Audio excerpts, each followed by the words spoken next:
आज आप लोगों का टॉपिक है फीमेल रिप्रोडक्टिव ऑर्गन, ठीक है, या फीमेल रिप्रोडक्टिव सिस्टम। ठीक है, इससे पहले हम लोगों ने मेल रिप्रोडक्टिव सिस्टम पढ़ा था, तो आज आप लोगों का जो है वो है फीमेल रिप्रोडक्टिव ऑर्गन। ठीक है, the female reproductive system consist of a pair of oviducts, uterus, vagina and vulva. ठीक है, तो जो फीमेल रिप्रोडक्टिव सिस्टम होता है वो एक पेयर ओविडक्ट, ठीक है, एक pair ovary, oviduct, uterus and vagina and vulva से मिलकर बना हुआ होता है।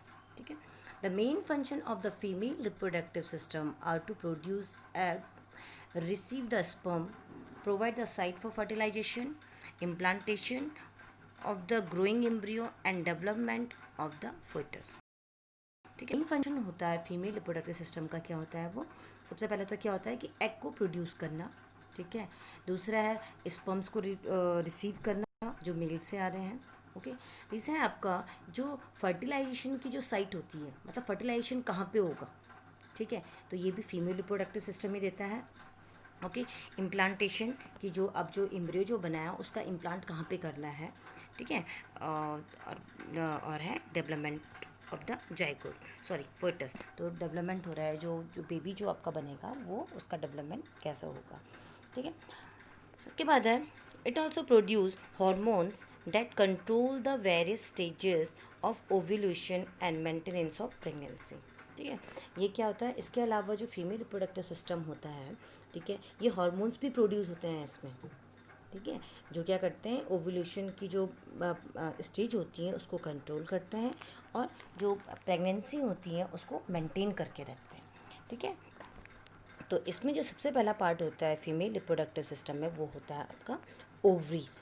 ओके, जो ये करने से पहले मैं आपको डायग्राम दिखा देती हूँ ओवरी का, देख लीजिए, ये रहा। ठीक है, तो ये फीमेल रिप्रोडक्टिव सिस्टम का ये डायग्राम है, देख लीजिए आप में, इसमें दो पेयर जो है वो ओवरी के हैं, साइड साइड पे जो आपको दिख रहा है, ठीक है, दो इसमें ओविडक्ट हैं, ठीक है, ओवरी से जो लगी हुई है रेड कलर की आप लोगों को दिख रही होंगी, ठीक है, वो ओविडक्ट है जिसे फेलोपियन ट्यूब कहा जाता है। ओके, उसके बाद है यूट्रस, ओके, और यूट्रस के बाद है आप लोगों का कर्विक्स, फिर है वजीना। ठीक है, तो सबसे पहले हम देखते हैं ओवरी। ओवरी जो होती है फीमेल रिप्रोडक्टिव सिस्टम में ये क्या होती है, पेयर्ड होती हैं, तो पेयर में ही आप लोगों को दिख रही है, एक आप लोगों को ये वन ये रही, ठीक है, लेफ्ट साइड, और दूसरी राइट साइड, ठीक है, ओवल शेप में होती हैं, Oval shape organ located in the abdominal cavity, जो कहाँ होती है, एब्डोमिनल कैविटी में, नियर द किडनी, किडनी के पास। आपको पता है किडनी कहाँ होती है, किडनी बैक साइड होती हैं आप लोगों की, ओके, तो वहीं पे जो आपकी ये ओवरीज होती हैं, ठीक है, पेयर में, ये वहाँ पे पाई जाती हैं। प्रोड्यूस थाउजेंड्स ऑफ ओवा और एग सेल्स, तो इसमें जो थाउजेंड्स ऑफ ओवा या एग सेल्स पाए जाते हैं।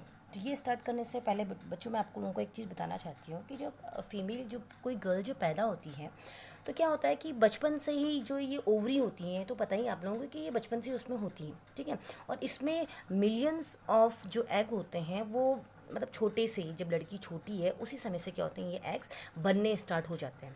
ओके, तो मिलियंस ऑफ एग होते हैं, और जब तक ये अपनी प्यूबर्टी में, और ये जो एग होते हैं ये क्या होते हैं, ये बनते मतलब मिलियंस में होते हैं, ये जो इनके नंबर्स होते हैं बहुत सारे होते हैं ये, और ये क्या होते हैं, ये धीरे धीरे करके, ठीक है, धीरे धीरे करके क्या होते रहते हैं, ये ख़त्म भी होता रहता है, जैसे मैच्योर होता है ये एग, ये मैच्योर होंगे और ये क्या हो जाएगा, फिर मैच्योर होने के बाद ये एग ख़त्म हो जाता है। ठीक है, तो गर्ल जब अपनी मतलब छोटे से चाइल्डहुड से जब वो अपने प्यूबर्टी तक आती है, तो ये जो एग्स होते हैं ये मिलियन से कहाँ पहुँच जाते हैं, थाउजेंड्स में पहुँच जाते हैं, क्योंकि ये क्या होते रहते हैं, ये मैच्योर होके ये उसके बाद क्या हो जाती हैं, ये एंड हो जाते हैं ये। ओके, तो जब प्यूबर्टी में जब कोई गर्ल पहुँचती है तो वे 1000 तक रह जाते हैं। ओके, आप लोग इस चीज़ में मत रहिएगा कि जो गर्ल्स में जो एग बन रहे हैं वो एग मतलब हर महीने बनते हैं, वो बेटा जो एग होते हैं, एग तो गर्ल में ऑलरेडी पहले से ही होते हैं, लेकिन वो सिर्फ क्या होते हैं, वो मैच्योर होते हैं।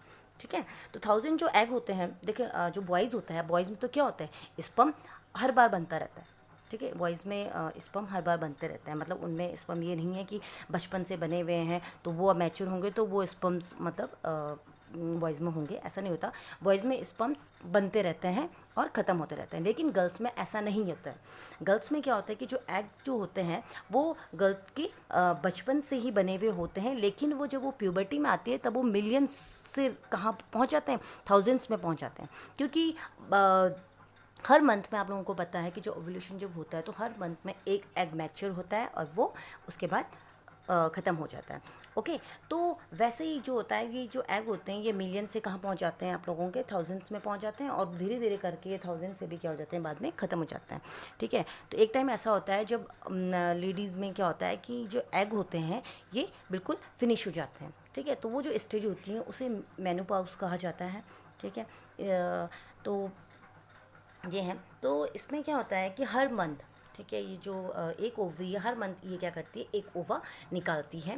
ठीक है, जैसे फर्स्ट मंथ एक ओवरी जो होगी एक ओवा निकालेगी मैच्योर करके। ठीक है, उसके बाद सेकेंड मंथ में ये ओवरी जो होगी जिसने पहले जो ओवा निकाला था वो अपनी क्या हो जाएगी, वो अपने आप को फिर मेंटेन करेगी नेक्स्ट टाइम के लिए कि ओवा बनाएंगे। तो उसके बाद के उस दौरान क्या होगा, जो आपकी सेकंड ओवरी होगी वो क्या करेगी, ओवा को मैच्योर करेगी। ओवा तो ऑलरेडी उसके अंदर है, उनको क्या करना है, मैच्योर करके रिलीज़ करना है। ओके, तो इस चीज़ को आप दिमाग से निकाल दीजिएगा कि जो एग होते हैं लेडीज़ में वो हर मंथ बनते हैं, वो बनते नहीं हैं, वो ओनली मैच्योर होते हैं। ठीक है, तो चलिए अब हम आते हैं, तो क्या बोल रहे हैं, प्रोड्यूस थाउजेंड ऑफ ओवा और एग सेल्स। ठीक है, the ovary mature one egg at a time in every alternate month. तो जो ओवरी होती हैं, जो आपको ओवरी दिखती हैं, तो ये क्या करती हैं, ये मैच्योर होती हैं। ठीक है, हर मंथ ये क्या करती हैं, ये एक एग को मैच्योर करती हैं। ठीक है, हर अल्टरनेट मंथ मतलब इस महीने अगर एक ओवरी से एग मैच्योर होगा तो दूसरे मंथ दूसरी ओवरी जो होगी वो एग मैच्योर करके रिलीज़ करेगी। ठीक है, फिर जो तीसरा मंथ आएगा उसमें फिर से जो आपकी जो दूसरी जो पहली वाली जो ओवरी थी वो फिर से एक एग क्या करेगी, मैच्योर करेगी और उसको रिलीज़ करेगी। तो ये ऐसे ये चलता रहता है। ओके, तो सीक्रेट, और जो ओवरीज होती हैं और क्या करती हैं, secret female sex hormones like oestrogen, ये एस्ट्रोजन बोल सकते हैं इसे, एंड प्रोगेस्टेरोन। ठीक है, तो जो फीमेल जो सेक्स हार्मोन्स होते हैं, ठीक है, वो क्या सीक्रेट करते हैं, एस्ट्रोजन और प्रोगेस्टेरोन हार्मोन्स। तो प्रोगेस्टेरोन जो हार्मोन होता है ये प्रेगनेंसी के टाइम बनता है। ओके बच्चों, अगर ये प्रोगेस्टेरोन हार्मोन नहीं होगा तो जो वुमेन है तो उसका क्या हो जाता है, मिसकैरेज हो जाता है। ओके, नेक्स्ट है आप लोगों का ओविडक्ट। अब आप देख लीजिए ओविडक्ट, जो आपकी फेलोपियन ट्यूब होती हैं उसको ओविडक्ट भी कहा जाता है। ठीक है, इसको चाहे फेलोपियन ट्यूब बोलिए चाहे से ओविडक्ट बोलिए। ओविडक्ट में डक मीन्स की जिसमें ओवरीज से जो एग है वो उसमें जा रहे हैं, डक्ट एक टाइप पाइप होगा। तो देख लीजिए इसमें आप देख रहे हैं ये ओवरी से लगा हुआ है ये। ठीक है, ये फेलोपियन ट्यूब जो है ये ओवरी से लगी हुई हैं। तो oviduct are a pair of tubes of 12 centimetre in length. ठीक है, तो ओविडक्ट क्या होता है, ये भी एक पेयर में है। देख लीजिए दोनों साइड है, इस साइड भी है और इस साइड भी है। ठीक है, तो ये भी क्या होते हैं, पेयर में होते हैं, और ये 12 सेंटीमीटर क्या होते हैं, लेंथ में होते हैं। It has a funnel shape opening near the ovary, और जो जहाँ पे ये ओवरी के पास पे होंगे, तो देख लीजिए यहाँ पे ये क्या है, ये ओवरी के पास पे जो इसका जो एरिया है ये ओवरी के पास पे है। तो ये क्या होता है, फनल शेप में होता है, जैसा फनल होता है ना उस शेप में होता है, जो ओवरी के पास पे जो इसका जो होती है। ठीक है, तो यहीं से क्या होता है, ओवरी से ये जो ओवा होते हैं ये इस फेलोपियन ट्यूब में एंटर करता है।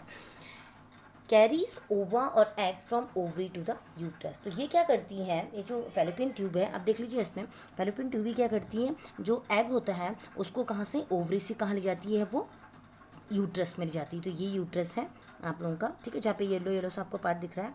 ओके, ये देख लीजिए यहाँ पे, तो यहाँ से ये क्या कर रही है, उसको यूट्रस में ले जा रही हैं। Okay, it is the site of fertilisation. और दूसरा क्या है, ये जो फेलोपियन ट्यूब होती है ये साइट ऑफ फर्टिलाइजेशन होती है। इसमें जो फर्टिलाइजेशन होता है ये फेलोपियन ट्यूब के अंदर ही होता है। फर्टिलाइजेशन मतलब जहाँ पे मेल और फीमेल जो न्यूक्लियस होंगे वो आपस में क्या होता है, फ्यूज़ होता है। Okay, these open into the uterus from both the side. ठीक है, तो ये जो ओपन जो होता है मतलब दोनों साइड से ये जो फेलोपियन ट्यूब्स होती हैं, ठीक है, ये दोनों साइड से क्या मतलब ये कहाँ खुल रही है, यूट्रस में खुलती है। चाहे आपकी लेफ्ट साइड वाली फेलोपियन ट्यूब हो चाहे वो राइट साइड वाली ट्यूब हो, ये ओपन कहाँ पे हो रही है, ये यूट्रस में होती है। ओके, अब है आप लोगों का यूट्रस, जिसे वॉम भी कहा जाता है, हिंदी में से गर्भाशय कहा जाता है। ये यूट्रस है, देख लीजिए uterus. Uterus a pear shape structure broad upper end narrow on the lower end. Uterus क्या होता है? पियर शेप। पियर होता है ना जो आप नाशपाती खाते हो, लेकिन ये उल्टा पियर की तरह होता है हमारा जो यूट्रस होता है, ठीक है, उल्टे पियर की तरह होता है ये। तो एक पियर शेप स्ट्रक्चर है, ब्रॉड ऑन अपर एंड, जो ऊपर से तो ब्रॉड है, दिख रहा है ना आप लोगों को, ऊपर से तो क्या है ये काफ़ी ब्रॉड है, चौड़ा है, लेकिन नीचे से क्या होता है, ये बहुत नैरो होता है। देख लीजिए नीचे की साइड से ये नैरो है। तभी तो जो गर्ल्स की जो पेल्विक जो बोन्स होती हैं वो क्या होती हैं? चौड़ी होती हैं। इसीलिए होती हैं ताकि जब वो अगर बेबी कैरी कर रही हैं अपने अंदर, तो वो अगर ये जो पेल्विक जो बोन है अगर ये चौड़ी नहीं होंगी तो फिर वो प्रॉब्लम क्रिएट करेंगे बेबी के होने में, ठीक है, बेबी को अपने अंदर लेने में। ओके बच्चों, फिर है the upper end is called the body of the uterus and the lower end is called the cervix. तो इसका जो ऊपर का जो एरिया होता है यूट्रस का, ठीक है, ऊपर का जो एरिया है ये वाला एरिया, इसको बॉडी कहा जाता है, ठीक है, बॉडी ऑफ द यूट्रस। और जो नीचे का जो है इसे कर्विक्स कहा जाता है। जो आपको पतली सी पाइपलाइन टाइप की दिख रही है ना ये, ठीक है, इसे कर्विक्स कहा जाता है। देख लीजिए नेम भी है यहाँ पे, इसे कर्विक्स कहा जाता है। ये बहुत पतला सा होता है, ठीक है। अब है it is the main site of implantation. तो इम्प्लांटेशन जो होता है वो यहीं पर होता है, जहाँ पे ये येलो दिख रहा है ना आपको, एम्ब्रियो भी दिखा रखा है मैंने यहाँ पे। तो इम्प्लांटेशन इस ब्रॉड एरिया में ही होता है, ठीक है। At the upper end it receive the oviduct of either side, where is the lower end the cervix open into the vaginal canal that open to the outside. जो ऊपर का and होता है इसका यूट्रस का, तो ये तो क्या रिसीव करता है, ठीक है, ये रिसीव करता है ओविडक्ट से, क्या, ओवा या फर्टिलाइज जो भी इम्ब्रियो अगर वहाँ से आ रहा है, जाइगोट आ रहा है, उसको क्या करता है, ये रिसीव करता है। जबकि जो लोअर एंड होता है ये कहाँ खुल रहा है, ये वेजिनल कैनाल में खुलता है। जो कहाँ खुलती है, जो वेजिनल कैनाल कहाँ खुल रही है, बाहर खुलती है। ओके, दूसरी बात, एक जो इम्पोर्टेंट बात है, जो कर्विक्स जो होता है ये बहुत ज़्यादा जो फीमेल में, ठीक है, बहुत ज़्यादा सेंसिटिव पार्ट होता है बच्चों, ठीक हो गया, ये बहुत ज़्यादा सेंसिटिव पार्ट होता है, ये आपको ध्यान रखना होगा। ओके, अब है कर्विक्स के बाद है हाँ, अब है आप लोगों का cervix. It is the lower end narrower portion of uterus. ये लोअर और नैरो पोर्शन होता है, ठीक है। अब देख लीजिए जो कर्विक्स है, ये जो कर्विक्स है ये बहुत नैरो है, ठीक है। और जैसे जैसे बच्चा इसमें मतलब बड़ा होता रहेगा तो ये कर्विक्स एंड क्या है, ये और नैरो होता रहेगा। ये नैरो क्यों रहता है बेटा? नैरो इसलिए रहता है कि जब हमारा जो यूट्रस जब बच्चा कैरी कर लेता है, मतलब जब बच्चा इसमें मतलब बढ़ रहा है, वो हो रहा है, ठीक है, डेवलप हो रहा है, तो ठीक है, ये नैरो इसलिए होता है ताकि जो बच्चा है वो बाहर ना आ जाए। अगर ये ओपन हो जाएगा तो मिस कैरेज हो जाएगा, ठीक है, इसलिए ये नैरो होता है। और ऊपर का जो एरिया होता है वो बहुत ब्रॉड सा होता है। ओके, आप सुन लीजिए। अब आगे सॉरी मैं टॉपिक से वो हट गई, ठीक है। तो ये था आप लोगों का, ये है ओविडक्ट। ओके, इसके बाद था आप लोगों का कर्विक्स। तो जो कर्विक्स जो होता है इट इज़ ये तो मैंने आपको पढ़ा लिया, ठीक, हाँ, नहीं सुन लीजिए फिर से। It is the lower and narrower portion of uterus which open into the vagina। ये नीचे का पार्ट होता है यूट्रस का, जो है नीचे का, और नैरो पोर्शन होता है यूट्रस का, जो कहाँ ओपन हो रहा है, वजीना में ओपन हो रहा है, ठीक है। Muscles of cervix control the opening and closing of uterus. जो मसल्स होती हैं कर्विक्स की वो क्या करती हैं, कंट्रोल करती हैं यूट्रस का खुलने और बंद होने पे। जिस समय बेबी ममा की जब यूट्रस में होता है तो जो कर्विक्स होता है ये उस समय बहुत नैरो हो जाता है। और लेकिन जब बेबी का होने का टाइम जब आता है, उसका डिलीवरी का जब टाइम होता है, तो ये कर्विक्स की जो मसल्स होती हैं बेटा, इनमें बहुत ज़्यादा कॉन्ट्रैक्शन होता है, ये लूज़ हो जाती हैं, ठीक है। और तब क्या होता है, बेबी होने का टाइम जो होता है वो पता लग जाता है। तो इसी चीज़ को डॉक्टर्स देखते हैं कि ये जो है ये कितने फिंगर्स हैं, ये कितने उसमें ओपन हो गई हैं, ठीक है, कि कितनी खुल गई हैं ये, तो यही चीज़ देखी जाती है।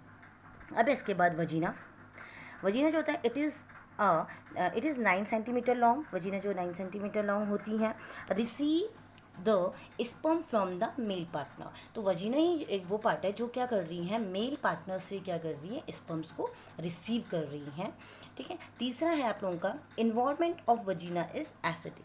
ठीक है। तो जो एनवायरनमेंट होता है वजीना का वो बहुत एसिडिक होता है। ये भी एक नया पॉइंट है आप लोगों के लिए कि जो फीमेल में जो वजीना का जो एनवायरनमेंट होता है, ठीक है बच्चों, वो बहुत क्या होता है, एसिडिक होता है। एसिडिक क्यों होता है ये?